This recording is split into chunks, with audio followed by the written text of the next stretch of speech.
তো বন্ধুরা এই গাছটা আমি গুটি কলম করেছিলাম, সবাই জানো।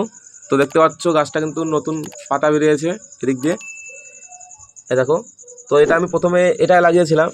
তো এটার জন্য আমি একটা টব এনেছি, দেখতে পাচ্ছ তোমরা। এই টবটায় গাছটা আমি এখন দেবো। আর কিছু আমি সার এনেছি, এগুলো আরও আম গাছ আছে এদিকে, আম গাছ, এই গাছটার অনেক গাছে দেবো। আরও কিছু সার কেনা বাকি আছে, সেগুলো নিয়ে আসবো খুব শীঘ্র। তখন আমি পাইনি, তখন আমি এই গাছটা এখানে লাগাবো। তো বন্ধুরা ফাইনালি এটা থেকে এটা বের করে নিলাম। তো আমি ভাবতে পারিনি গাছটা এতটা রুট গ্রোথ করতে পারবে।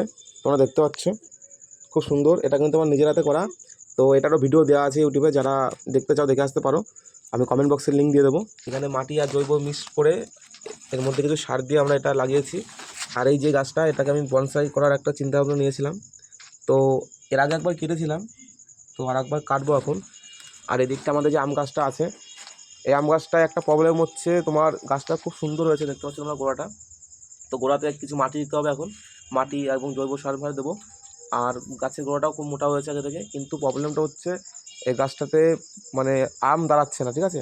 ফুল থেকে কিন্তু আমও হচ্ছে ছোটো ছোটো, কিন্তু ওগুলো দাঁড়াচ্ছে না। আর বন্ধুরা দেখতে পাচ্ছ এখানে একটা ড্রাগন ফল, এখানে একটা ড্রাগন ছিল, একটু আগে তোলা হয়েছে এখান থেকে, তোমরা দেখতে পাচ্ছ। তো ওই গাছটাতেও আমরা একটু সার মাটি দেবো, এখানে রেডি করছে সজীব সব। আর একটা জিনিস হচ্ছে এই যে লেবু গাছ, এটা হচ্ছে গন্ধরাজ। তো এখানটা থেকেও অনেক সুন্দর সুন্দর ফুল বেরিয়েছে, ঠিক আছে। তো ওই গাছটা তো এখন আমরা সাবস্ক্রাইব করে তলাতে একটু দেবো।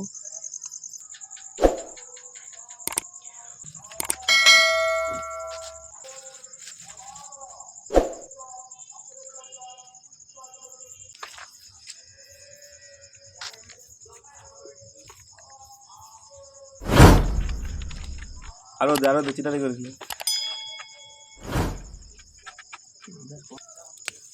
গাছের গুড়া একটা পরিষ্কার।